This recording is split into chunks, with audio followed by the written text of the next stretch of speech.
정치적 견해는 자유지만 가난은 누구도 대신 책임져 주지 않습니다. 오늘날 한국 사회를 뒤덮고 있는 진보와 보수의 갈등은 그 어느 때보다 뜨겁지만 그 소란함 속에서 여러분의 자산은 제자리에 멈춰 있을지도 모릅니다. 새로운 정책이 발표될 때마다 많은 이들이 환호하거나 분노하며 감정을 소모합니다. 하지만 우리가 분명히 알아야 할 사실은 정권과 정책이 변해도 시장 경제를 움직이는 기본 원리는 단 한순간도 변한 적이 없다는 점입니다. 주변의 소음에만 신경 쓰느라 내 자산이 어디로 흐르는지 놓치고 있다면 여러분은 정치와 이념이라는 틀에 갇혀 소중한 기회들을 낭비하고 있는 것입니다. 우리는 정치가 모든 문제를 해결해 줄 것이라는 환상에서 벗어나야 합니다. 정치인은 표를 얻기 위해 희망을 말하지만 시장의 원리는 여러분의 선택과 상관없이 흘러갑니다. 대중이 정파 싸움에 에너지를 쏟을 때 현명한 사람들은 시장에 불러올 파장을 계산하고 자신의 미래를 계획합니다. 오늘은 진보와 보수라는 이분법적 사고를 넘어 어떤 환경에서도 흔들리지 않고 부를 쌓아가는 자본가의 절대 원칙들을 아주 깊이 있게 살펴보겠습니다. 첫 번째로 경계해야 할 태도는 정책에 기대는 투자 습관입니다. 정권이 바뀌면 형편이 저절로 나아질 거라는 기대는 가장 먼저 버려야 합니다. 많은 이들이 특정 진영이 집권하면 부동산 가격이 안정될 것이라 믿으며 내 집 마련을 미루거나 반대로 기업 친화적인 정책 덕분에 내 주식이 폭등할 것이라 기대하며 공부를 게을리합니다. 그러나 인플레이션과 복리의 원리는 정군의 성격과 상관없이 늘 작동합니다. 지난 수십 년의 한국 경제사를 되돌아보십시오. 어떤 정당이 집권하든 화폐 가치는 계속해서 떨어졌고 실물 자산은 부침이 있을지언정 그 가치는 장기적으로 우상향해왔습니다.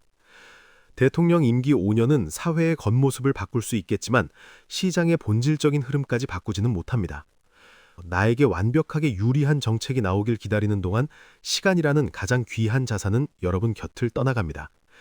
기다림은 전략이 아니라 핑계입니다. 정권이 어디로 가느냐보다 중요한 것은 현재 돈이 어디로 흐르고 있는지, 그리고 그 흐름에 올라탈 실력을 내가 갖추고 있는지 점검하는 일입니다. 시장은 정책의 효과대로 움직이는 곳이 아니라 변화에 적응하는 능력을 보상하는 곳입니다. 완벽한 환경은 오지 않습니다. 지금 이 순간의 불완전한 정책들 속에서 수익의 길을 찾아내는 것이 진짜 실력입니다. 정치인들이 5년 뒤의 자리를 고민할 때 여러분은 50년 뒤의 노후를 고민하며 스스로를 구원할 대책을 세워야 합니다. 타인에게 내 노후를 맡기는 어리석음을 반복해서는 안 됩니다.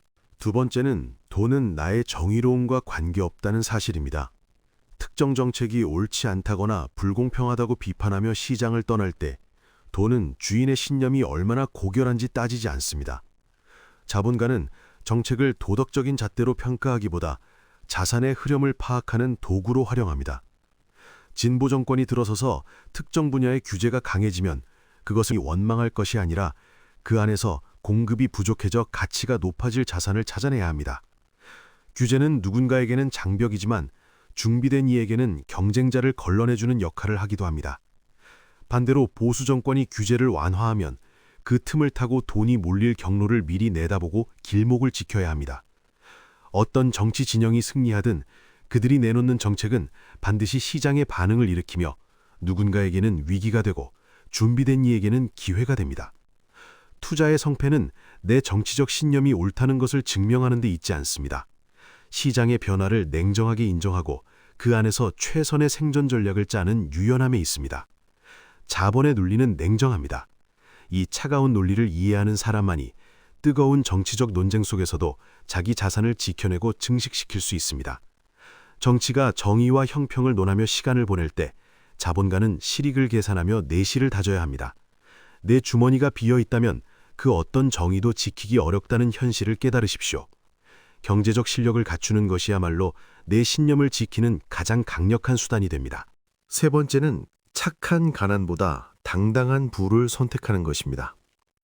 현재 우리 사회에는 부자가 되기 위해 노력하는 사람들에게 부정적인 시선을 보내는 분위기가 만연해 있습니다. 평등과 공정을 앞세우는 여론 속에서 자산을 불리려는 행위가 마치 타인의 몫을 뺏는 것처럼 여겨지기도 합니다. 하지만 부를 꿈꾸는 것은 탐욕이 아니라 자신과 가족을 보호하려는 책임감의 가장 강력한 표현입니다. 어린아이도 세뱃돈을 많이 받으면 좋아합니다.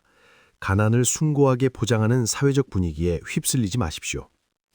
국가나 정치가 내 노후를 보장해 줄 것이라는 기대는 위험한 환상입니다. 경제적 자유를 얻는다는 것은 타인의 의지나 국가의 정책에 휘둘리지 않고 내 인생의 주도권을 온전히 쥐겠다는 결단입니다. 내가 경제적으로 자립해야 비로소 주변을 돌볼 여유가 생기고 사회에도 기여할 수 있습니다.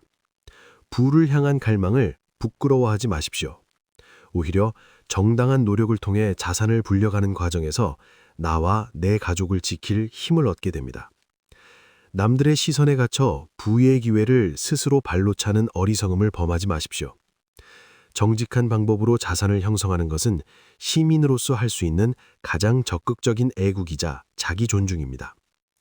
내가 풍요로워야 비로소 정치가 주는 소음에서 자유로워질 수 있고 더 넓은 시야로 세상을 바라볼 수 있습니다. 부자가 되는 과정에서 겪는 비난은 여러분이 올바른 궤도에 올랐다는 증거일 뿐입니다. 네 번째로 갖춰야 할 생존 전략은 지출 통제와 종잣돈 마련입니다. 정권의 성격이나 시대적 분위기와 상관없이 모든 부의 시작은 절제와 저축입니다. 하이리스크 하이리턴만 추구하며 특별한 정보 혹은 요행을 찾아 헤매지만 결국 부의 승부는 가장 기본적인 지점에서 결정됩니다. 내가 번 돈보다 적게 쓰고 남은 돈을 자산으로 바꾸는 능력, 이것이 자본가로 올라서는 유일한 길입니다. 소비자로 남을 것인지 자본가로 거듭날 것인지의 갈림길은 매달 들어오는 월급을 대하는 태도에서 갈립니다. 누군가는 정치가 잘못되어 저축해봐야 소용없다고 한탄하며 현재의 즐거움에 돈을 쏟아부을 때 자본가는 그 소박한 저축이 훗날 거대한 기회를 잡을 미천이 될 것임을 믿고 실행합니다. 지출을 통제하는 것은 가장 정직하고 확실한 투자 가이드입니다. 1억 원을 모아본 사람과 모아보지 못한 사람의 차이는 단순히 통장의 숫자 차이가 아닙니다. 자산을 모으는 과정에서 체득한 인내심과 돈을 다루는 감각의 차이입니다. 이 과정은 자신의 삶을 통제하는 훈련이자 자본가로서의 실력을 키우는 필수적인 시간입니다. 기초 체력이 없는 투자자는 작은 위기에도 쉽게 무너진다는 사실을 잊지 마십시오. 종잣돈은 단순한 돈이 아닙니다. 소득이 작다고 불평하기 전에 새어나가는 비용을 막는 일부터 시작하십시오. 통제할 수 없는 정치적 변수에 화를 내기보다 내가 통제할 수 있는 유일한 영역인 내 주머니 사정에 집중하는 것이 훨씬 생산적입니다. 작은 돈을 우습게 여기는 사람은 결코 큰 부의 주인이 될 수 없음을 명심해야 합니다. 마지막으로 규제는 실력 없는 경쟁자를 쫓아내는 도구임을 이해해야 합니다. 부동산이나 주식시장에 쏟아지는 각종 규제를 공부를 멈추는 핑계로 삼는 사람들이 많습니다. 세금이 너무 높아서 수익이 안 나, 대출이 막혀서 이제 투자는 끝났어 라고 말하며 시장에서 아예 발을 뺍니다. 하지만 규제가 강해질수록 시장은 정화됩니다. 거품이 낀 부실한 자산들은 걸러지고 진짜 가치가 있는 자산들만 필터링되는 것입니다. 정치 이념이라는 핑계로 공부를 멈추지 마십시오. 규제가 강할수록 그 너머에 있는 본질적인 가치를 읽어내는 안목을 기를 수 있어야 합니다. 정치가 만드는 일시적인 혼란 속에서 길을 잃지 않으려면 끊임없이 시장을 관찰하고 분석하는 성실함이 필요합니다. 모두가 안 된다고 포기할 때 그 규제의 틈새에서 작동하는 세밀한 규칙을 찾아내어 준비하는 사람만이 다음 상승장의 주인공이 됩니다. 위기 뒤에는 반드시 기회가 오며 그 기회는 규제를 견디며 실력을 쌓아온 사람들의 몫입니다. 5년에 한 번 투표함에 넣는 종이 한 장은 시민의 권리지만 여러분의 실제 삶을 변화시키는 것은 여러분이 내리는 하루하루의 결정들입니다. 정치인에게 내 노후와 자식의 미래를 통째로 맡기는 것은 너무나 위험한 도박입니다. 진정한 독립은 경제적 자립에서 시작됩니다. 내가 내 돈의 흐름을 장악하고 자본가로서 독립된 체계를 갖췄을 때 어떤 정권이 들어서도 당당하게 고개를 들고 나만의 길을 걸어갈 수 있습니다. 정치에 무관심하라는 말이 아닙니다. 정치를 바라보는 시선보다 더 철저하게 내 자산의 현황을 바라보고 관리하라는 뜻입니다. 인생에서 정치와 이념 갈등이라는 풍파는 늘 존재해왔고 앞으로도 그럴 것입니다. 정권이 교체되었다고 해서 부를 얻기 위해 필요한 절제와 인내, 그리고 시장을 읽는 통찰의 가치까지 바꾸지 못합니다. 타인을 비난하고 환경을 탓하는 데 에너지를 쓰기보다 내 내면의 실력을 다지고 부를 담을 수 있는 그릇을 키우는 데 집중하십시오. 누구나 할 수 있는 비난보다 남들과 다른 실행력이 여러분을 부의 길로 인도할 것입니다. 어떤 세상이 와도 당당하게 살아남을 수 있는 자본가로서의 철학을 확립해야 합니다. 정치적 소음은 잠시 지나가는 바람일 뿐이지만 여러분이 일궈낸 자산과 지혜는 평생의 무기가 될 것입니다. 남들이 정책의 옳고 그름을 따지며 논쟁할 때 여러분은 조용히 자산의 체력을 키우고 기회를 선점하십시오. 흔들리지 않는 깊은 뿌리를 내리는 오늘이 되기를 바랍니다. 여러분이 꿈꾸는 경제적 자유와 자본가로서의 당당한 변신을 진심으로 응원합니다.